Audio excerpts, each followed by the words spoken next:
Have you ever wondered if a single act of kindness could change your entire life?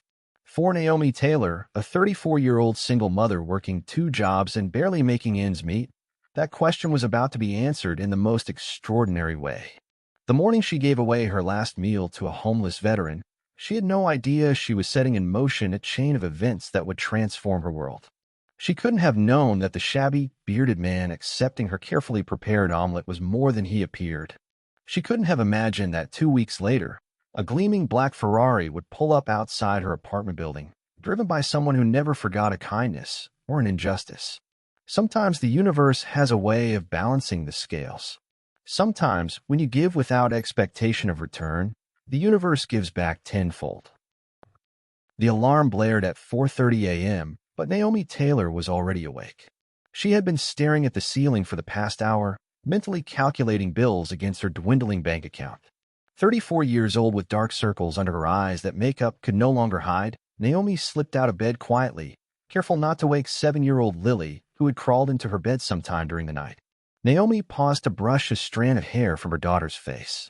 Lily looked so peaceful in sleep, unaware of the eviction notice hidden in her mother's purse or the final disconnection warning from the electric company.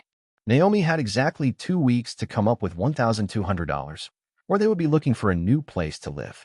In the kitchen, she flipped on the light and opened the refrigerator. The harsh fluorescent glow illuminated nearly empty shelves, half a carton of eggs, a withered bell pepper, a small block of cheese, and some milk that was days from expiring. Naomi pulled everything out and began to prepare the only decent meal they had left until payday. She whisked the eggs with precision, adding a pinch of salt from a nearly empty shaker. The cheese she grated carefully, making sure not to waste a single shred. The pepper she diced into perfect little squares, salvaging every edible part. With practiced movements, she created a simple omelet that looked far more appetizing than their circumstances warranted. One day, she whispered to herself, "We won't have to count every penny." Naomi worked as a hospital receptionist during the day and waitressed 4 nights a week at a local diner. The two jobs barely covered their modest one-bedroom apartment and essentials. Lily's father had disappeared before she was born, leaving Naomi to navigate parenthood alone. But she had made a promise to herself years ago that her daughter would never feel the weight of their financial struggles. It was a promise that grew harder to keep each month. She plated the omelet and set it on the table, then went to wake Lily for school. "Sweetheart, time to get up," Naomi said, gently shaking her daughter's shoulder. "I made your favorite breakfast." Lily stirred, rubbing sleepy eyes. "With cheese." "With extra cheese," Naomi smiled. "Now, hurry up before it gets cold." While Lily got dressed, Naomi packed her lunch, a peanut butter sandwich, and an apple they'd gotten from the food bank. It wasn't much, but it would have to do until dinner. For herself, Naomi prepared nothing. She'd drink coffee at work and maybe snag a free roll if the hospital cafeteria staff took pity on her again. As they walked out the door, Naomi noticed the rent increase notice taped to their neighbor's door. Mrs. Abernathy was an elderly widow who had lived in the building for 20 years. If the landlord was raising her rent too, no one would be spared. "Mom, I forgot my science project," Lily suddenly exclaimed, turning back toward their apartment. "Hurry up, sweetie. The bus will be here in 5 minutes," Naomi called after her, checking her watch nervously. If Lily missed the bus, Naomi would have to drive her to school, which meant using precious gas they couldn't afford to waste. While waiting, Naomi noticed a figure huddled in the alley beside their building. In the dim morning light, she could make out a man wrapped in a tattered coat despite the mild spring weather. His graying beard and weathered face suggested he was in his early 40s, but hardship had clearly taken its toll. Their eyes met briefly, and Naomi quickly looked away, clutching her purse tighter. Living in this part of town, she learned to be cautious. But something about the man's eyes' dignified resignation rather than desperation made her look again. "Morning," he said, his voice surprisingly clear and steady. "Good morning," Naomi replied, maintaining her distance. "Don't worry, ma'am. I'm not looking for trouble. Just a place to rest before moving on." Naomi noticed a small folded American flag poking out from his coat pocket. "Are you a veteran?" she asked. "Yes, ma'am. James Hartwell, former Army sergeant. Served 2 tours in Afghanistan." He didn't offer more explanation, and Naomi didn't ask why he was now on the streets. She'd seen enough veterans at the hospital to know that coming home wasn't always the end of their battles. "I'm Naomi," she said, then hesitated. The omelet in her bag, carefully wrapped in foil and still warm, was meant to be her only meal until dinner. She had packed it almost automatically, knowing she wouldn't have time to eat during her shift changeover. "Mom, I found it," Lily called, running back with her science project, a solar system made from painted styrofoam balls and wire. "That's amazing. Did you make that yourself?" James asked, his face lighting up at the sight of the child. Lily nodded proudly, momentarily forgetting her shyness around strangers. "It's the solar system." "That's Jupiter." She pointed to a large orange ball with a red spot. "It's my favorite because it has 79 moons." 79, James whistled. "That's quite a collection." "You must be very smart." Lily beamed at the compliment. "My teacher said I might win the science fair." The bus rounded the corner, its yellow bulk visible a block away. "That's your ride, sweetheart," Naomi said, giving Lily a quick hug. "Have a good day at school." As Lily boarded the bus, waving from the window, Naomi felt a familiar twist in her stomach, a mixture of pride and worry. Her daughter was bright, curious, and deserved every opportunity. But opportunities cost money they didn't have. When she turned back, James had stood up, preparing to leave. He moved with a slight limp, favoring his right leg. "Your daughter is wonderful," he said. "You should be proud." "I am," Naomi replied, then made a decision. She reached into her bag and pulled out the foil-wrapped omelet. "Here. It's not much, but it's fresh and warm." James looked at the package, then at Naomi. "I can't take your food, ma'am." "Please," Naomi insisted. "Ah, I already ate." The lie came easily, practiced over years of making sure Lily had enough while she went without. James studied her face, and Naomi had the uncomfortable feeling he could see right through her. After a moment, he accepted the package with a nod of thanks. "Good people are rare these days," he said quietly. "Whatever you're going through, I hope it gets better." As he walked away, Naomi felt a mix of emotions, the immediate regret of giving away her only meal, but also a strange sense of peace. They had so little, but in that moment, James had even less. From the window of their apartment, Lily had been watching the entire exchange. She saw her mother's kindness, the sacrifice she didn't fully understand but somehow recognized as important. These were the moments that shaped her, though neither mother nor daughter realized it yet. Naomi arrived at the hospital 20 minutes later, her stomach growling but her conscience clear. The day stretched ahead, 8 hours at the reception desk, a quick change of clothes in the bathroom, then 5 hours waitressing at the diner. She would be home just in time to tuck Lily into bed, after her daughter had spent the evening with their elderly neighbor who watched her for free. "Morning, Naomi," said Dr. Rivera, the kind-hearted physician who always greeted the staff by name. "You look tired." "Everything okay?" "Just the usual," Naomi replied with a practiced smile. "How was your weekend?" The conversation shifted to safe topics as Naomi logged into her computer. Her inbox was already full of appointment requests, insurance queries, and the endless paperwork that kept the hospital running. She pushed thoughts of hunger and bills aside and focused on the task at hand. By noon, Naomi's stomach was protesting loudly. She sipped water and chewed a stick of gum, tricks she'd learned to stave off hunger pangs. The hospital cafeteria smells wafted through the lobby, a special kind of torture. "Hey, Naomi, we got an extra sandwich from the staff meeting." "Want it?" asked Gloria, one of the nurses. For a moment, Naomi considered declining. Pride was sometimes all she had left, but hunger won out. "That would be great, thanks." The sandwich, turkey and cheese on wheat bread, was better than anything she could have afforded to buy. Naomi ate it slowly, savoring each bite, thinking about James and wondering if he had enjoyed the omelet she'd given him. That evening, as she changed into her waitressing uniform in the cramped hospital bathroom, Naomi caught her reflection in the mirror. Her blonde hair was pulled back in a neat ponytail, her makeup refreshed, but her eyes told the truth. She was exhausted, running on fumes, barely keeping afloat. "One day at a time," she told her reflection. Just one day at a time. The diner was busy that night, which meant good tips but aching feet. Naomi moved between tables with practiced efficiency, her customer service smile firmly in place. No one would guess that beneath that smile was a woman who had given away her only meal to a stranger, who was counting pennies to keep a roof over her daughter's head, who was terrified of what would happen if she couldn't.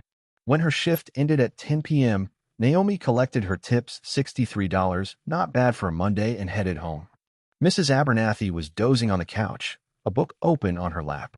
Lily had been asleep for hours, her science project carefully placed on the kitchen table for the fair tomorrow. "Thank you for watching her," Naomi whispered, helping the older woman to her feet. "Any time, dear. She's a joy." Mrs. Abernathy patted Naomi's hand. "Did you eat?" "I left some soup in the fridge." Naomi felt a lump in her throat at the kindness. "Thank you. I'll have it now." After Mrs. Abernathy left, Naomi heated the soup, a simple vegetable broth with potatoes and carrots. It was the best thing she'd tasted all day. As she ate, she noticed a drawing Lily had left on the counter, a crayon picture of their family. Just the two of them, holding hands, with a bright sun overhead and a rainbow arching across the sky. Beneath it, in her daughter's careful handwriting, "Me and Mom. The best family ever." Naomi traced the words with her finger, tears welling in her eyes. Despite everything, Lily was happy. Somehow, against all odds, Naomi was doing something right. She finished her soup, washed the dish, and checked that the doors were locked.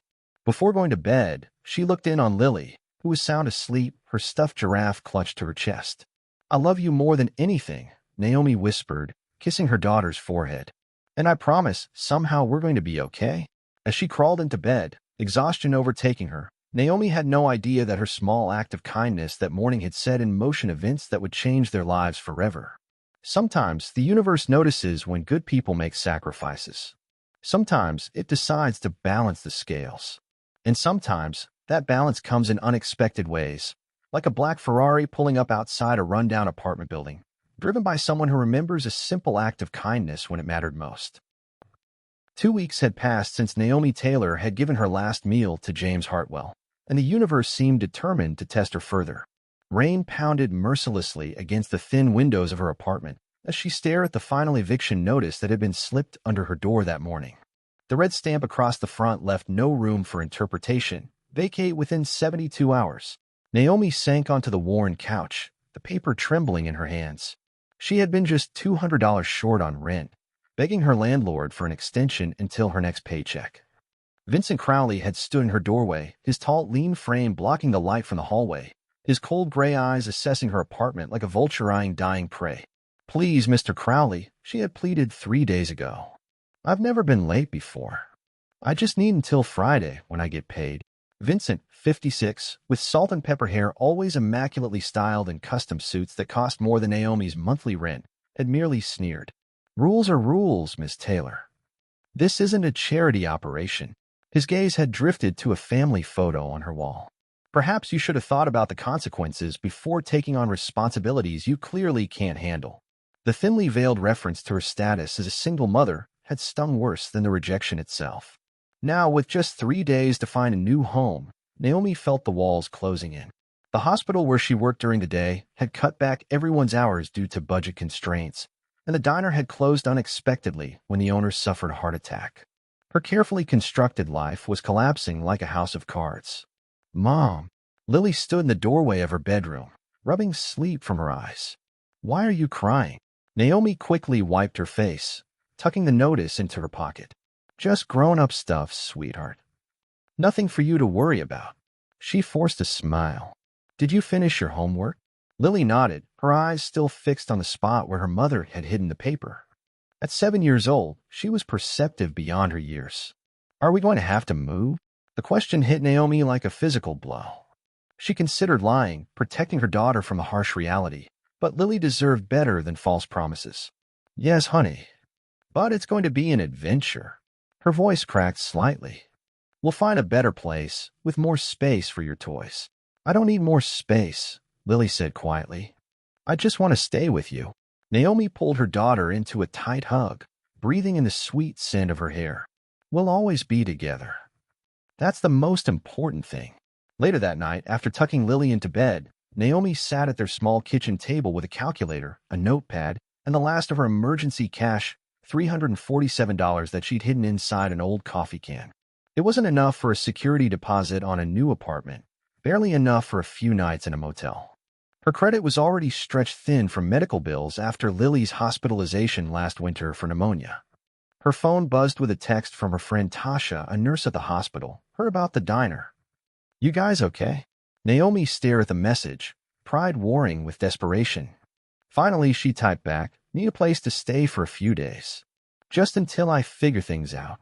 The response came quickly. "Wish I could help. Tom's mom moved in last week. Barely breathing room as is. What about your sister?" Naomi didn't bother responding. Her sister lived across the country, and they hadn't spoken in years. The family bridges had burned long ago, when Naomi had refused to give up her pregnancy despite her parents' insistence that she was ruining her life. Looking around the small apartment, the only home Lily had ever known, Naomi tried to prioritize what they could take. The car was a decade-old Honda with nearly 200,000 miles on it, but it was paid off and still running. If necessary, they could sleep there for a night or two while she figured out next steps. The following morning, Naomi was gathering moving boxes from behind a local grocery store when she spotted a familiar face. Vincent Crowley was stepping out of a luxury coffee shop, chatting with a young couple dressed in business attire. Instinctively, she ducked behind her car, not wanting to face him, but it was too late. Vincent had spotted her. "Ms. Taylor," he called out, his voice carrying across the parking lot. "Just the person I wanted to see." Naomi straightened, clutching the flattened cardboard boxes like a shield. "Mr. Crowley, I'm gathering boxes to move out. You'll have your apartment emptied by the deadline." Vincent waved dismissively as he approached, the young couple following behind. "Actually, I wanted to introduce you to the Fosters. They'll be moving into your unit next week. They're both attorneys with Blackwell and Schmidt." His smile was shark-like. "They can afford the new rental rate." Naomi felt her cheeks burn with humiliation as the couple regarded her with a mixture of pity and discomfort. The woman, sleek in designer clothes, avoided eye contact, while the man checked his watch impatiently. "How nice," Naomi managed, though the words tasted bitter. "I'm sure they'll enjoy the place. I was thinking," Vincent continued, his voice dripping with false concern, "since you're obviously having difficulties, perhaps you should consider the subsidized housing complex over on Westfield. I believe they accept various forms of government assistance." He emphasized the last words just loudly enough for passing shoppers to hear. The casual cruelty of the suggestion, delivered in public, in front of strangers, made Naomi's vision blur with angry tears. Vincent knew exactly what he was doing, knew that pride was sometimes all people like her had left. "Thank you for your concern," she replied evenly, years of customer service helping her maintain composure. "But we'll be fine." As she turned to leave, Vincent added, "Oh, and Ms. Taylor, make sure the apartment is thoroughly cleaned before you leave. I'd hate to have to withhold your security deposit for cleaning fees." The security deposit he knew she desperately needed. The security deposit that would mean the difference between a motel room and sleeping in her car. Naomi nodded without turning back, unwilling to give him the satisfaction of seeing her tears. What she didn't know, couldn't have known, was that Vincent Crowley's calculated cruelty that day was being observed by more than just passing shoppers. Across the parking lot, sitting in a nondescript sedan with tinted windows, a man watched the exchange with intense interest, his dark eyes narrowing as he took careful notes on a tablet. Back at the apartment, Naomi found Lily sitting cross-legged on the floor of her bedroom, carefully sorting her belongings into keep and donate piles.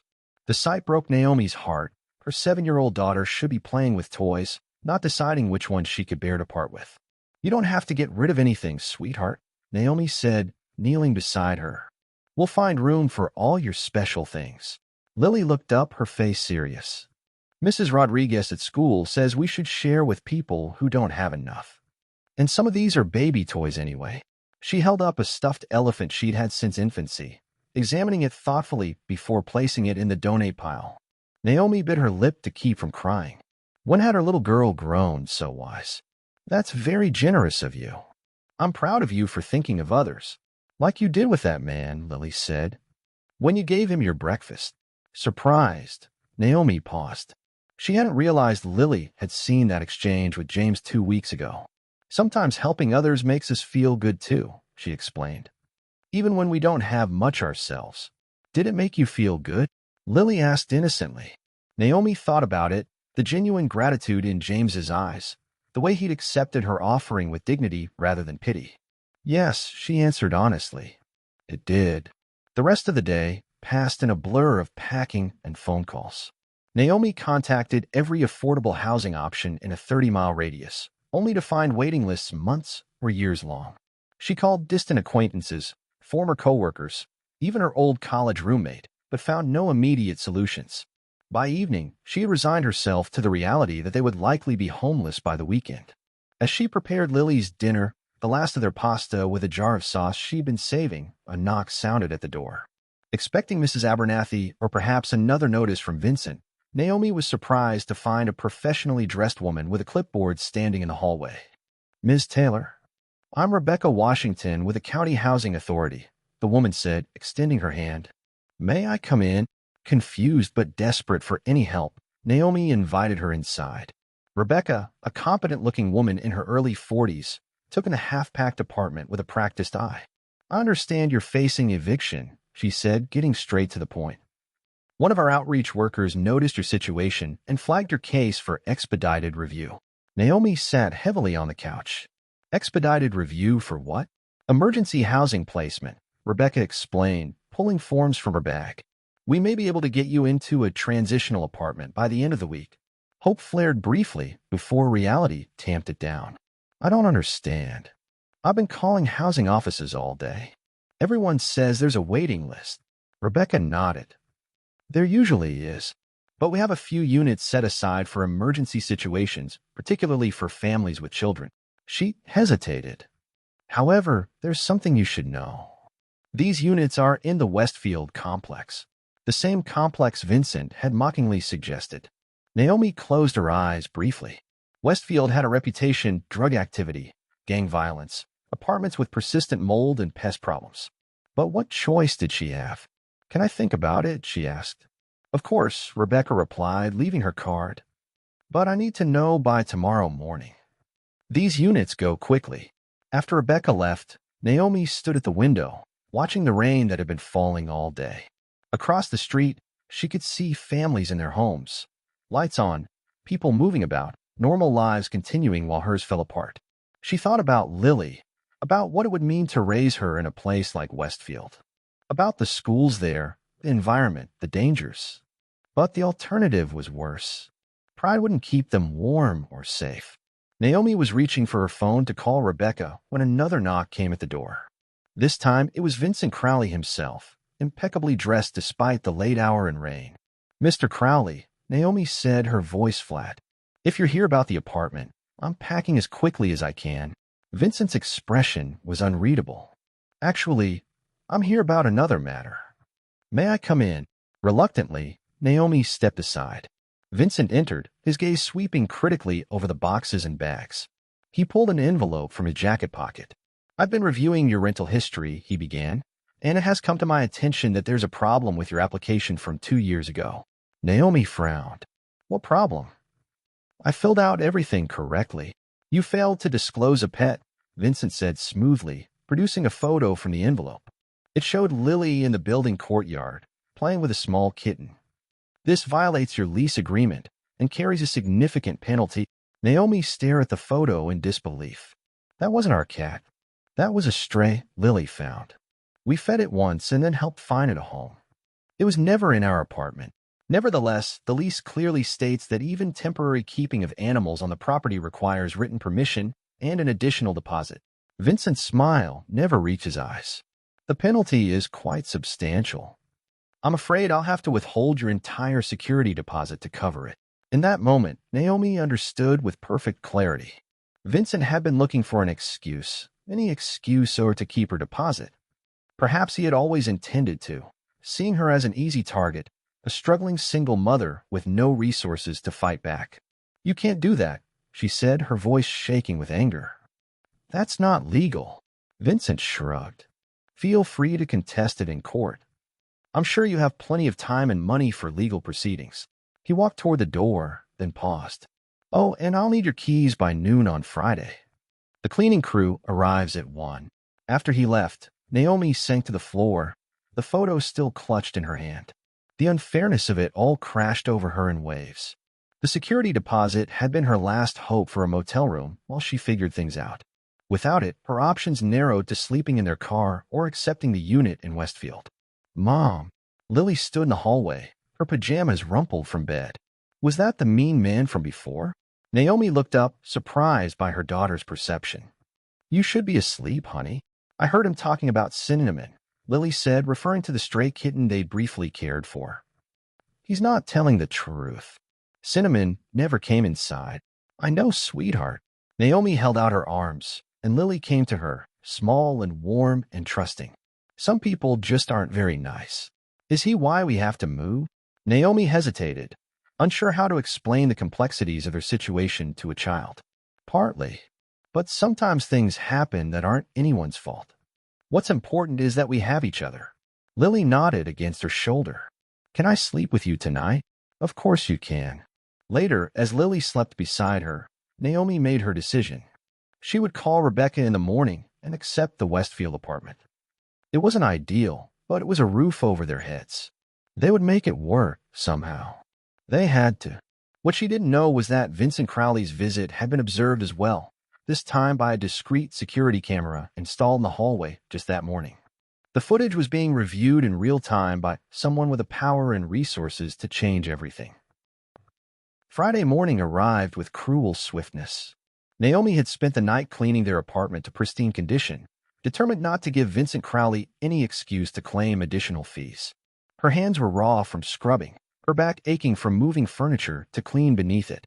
Lily had helped as much as a 7-year-old could, dusting baseboards and wiping down surfaces she could reach. Their belongings sat in neat stacks by the door, 3 suitcases, 5 boxes, and 2 garbage bags of linens. Everything they owned reduced to what could fit in their aging Honda. The Westfield apartment wouldn't be available until Monday, leaving them 3 nights to figure out temporary shelter. Naomi had exactly $217 left, enough for 2 nights in the cheapest motel she could find, or gas and food if they slept in the car. Is it time yet? Lily asked, sitting cross-legged beside their suitcases. She wore her favorite blue dress and had insistently packed her science fair trophy in her backpack, refusing to let it out of her sight. Almost sweetheart. Mr. Crowley will be here at noon for the keys. Naomi checked her watch, 11:30 a.m. Let's do one final check to make sure we didn't forget anything. As they walked through the empty apartment, the space echoing with their footsteps, Naomi felt a lump form in her throat. Despite their financial struggles, this had been home. They had celebrated birthdays here, nursed fevers, shared quiet evenings reading together on the couch that now sat in a donation truck. I left a picture for the new people, Lily said suddenly, pointing to a crayon drawing she had taped to the refrigerator. It showed a smiling sun and the words "Welcome to your new home" in careful letters. That's very thoughtful, Naomi said, amazed by her daughter's generosity in the face of their circumstances. At precisely noon, a sharp knock announced Vincent Crowley's arrival. Naomi opened the door to find him immaculately dressed as always, a clipboard in hand. Right on time, Ms. Taylor. Let's make this quick. He stepped inside, his expensive shoes clicking on the bare floor as he performed a cursory inspection. I see a mark on the wall here. And the window blinds in the bedroom are damaged. Those blinds were broken when we moved in, Naomi protested. I noted it on the condition report. Vincent waved dismissively. I have no record of that. I'll have to deduct repair costs along with the pet violation we discussed. Lily, who had been quietly observing, stepped forward. Cinnamon wasn't our cat. We just fed her because she was hungry. Like the man Mom gave her breakfast to. Vincent's eyes narrowed at the child. Children should be seen and not heard, he said coldly, then turned back to Naomi. The keys, please. With trembling hands, Naomi handed over their apartment keys. 2 small pieces of metal that represented security, stability, home. Very well, Vincent said, making a note on his clipboard. You'll receive an itemized statement of deductions from your security deposit in accordance with state law. I wouldn't expect much, if anything, to be returned. As they walked to the parking lot, Lily carrying her backpack and Naomi struggling with 2 heavy suitcases, Vincent followed closely behind, as if to ensure they actually left the premises. The humiliation burned worse than the physical strain. But as they reached the parking lot, something unexpected caught Naomi's attention, a sleek black Ferrari parked beside her weather-beaten Honda. The luxury vehicle looked absurdly out of place in their modest apartment complex, its glossy surface reflecting the midday sun like a dark mirror. More surprising still was the man leaning against it, dressed in an impeccable charcoal suit. He was tall, with rich brown skin and close-cropped hair graying slightly at the temples. Around 39 or 40, he carried himself with the easy confidence of someone accustomed to power. His dark eyes found Naomi's across the parking lot, and he straightened, walking toward them with purposeful strides. Vincent stopped abruptly, his entire demeanor shifting. "Mr. Reynolds," he said, voice suddenly deferential. "I wasn't expecting you until this afternoon." The man, Mr. Reynolds, apparently ignored Vincent completely, his focus entirely on Naomi and Lily. "Ms. Taylor," he asked, his voice deep and resonant. "Yes," Naomi replied cautiously, instinctively moving Lily slightly behind her. The man smiled, and something about that smile tugged at Naomi's memory. "Darius Reynolds," he introduced himself, extending his hand. "I believe we've met before, though under different circumstances." Naomi stared at him, confusion giving way to shock as recognition dawned. The eyes, those were the same eyes that had looked at her with gratitude 2 weeks ago. "James," she whispered. Darius nodded. "James Hartwell is an alias I sometimes use when I want to see how people behave when they think no one is watching." He glanced down at Lily. "You must be the solar system expert. Jupiter with its 79 moons, right?" Lily nodded shyly, peering up at him from behind her mother. Vincent stepped forward, clearly confused by the exchange. "Mr. Reynolds, I wasn't aware you knew the Taylors." "There's a great deal you're not aware of, Mr. Crowley," Darius replied, his tone suddenly cooler. "For instance, you're not aware that I purchased this building yesterday. You now work for me." Vincent's face went pale. "You? What?" "Reynolds Holdings acquired the property from Meridian Group," Darius explained, as if speaking to a child. "Effective immediately." Naomi watched the exchange with growing bewilderment. The homeless veteran she'd fed was actually a billionaire property investor. "But why?" she began. Darius turned back to her, his expression softening. 2 weeks ago, you gave your last meal to a stranger. You didn't know who I was. You had every reason to ignore me to protect what little you had. Instead, you showed kindness." He gestured to the apartment building. "I've been researching housing inequality for a documentary series my foundation is producing. When I realized your landlord was the same man I'd been investigating for discriminatory practices, it seemed like the scales needed balancing." Vincent's face had gone from pale to mottled red. "This is absurd. I've done nothing wrong." "Really?" Darius pulled out his phone, tapped the screen a few times, and held it up. On it played footage from what was clearly a hidden camera, showing Vincent in Naomi's apartment the previous evening, lying about the cat and threatening to withhold her security deposit. "I had security cameras installed yesterday morning. Standard procedure when I'm considering a property acquisition." Vincent sputtered, looking from the phone to Darius to Naomi. "You can't just." "I can and I have," Darius cut him off. "You're fired, effective immediately. Please hand over any company property in your possession, including keys and access cards." Looking utterly defeated, Vincent slowly removed a keyring from his pocket and placed it in Darius's outstretched hand. "Now," Darius continued, "you have exactly 30 minutes to clear out your office before security escorts you from the premises." As Vincent slunk away, Naomi found her voice at last. "I don't understand. Why would you do all this?" Darius turned to her, his expression serious. "People talk about changing the world, Miss Taylor, but change happens one interaction at a time. Your kindness that morning reminded me of something I've forgotten in boardrooms and business deals. That true character is revealed in how we treat others when we think there's nothing to gain." He held up a set of keys.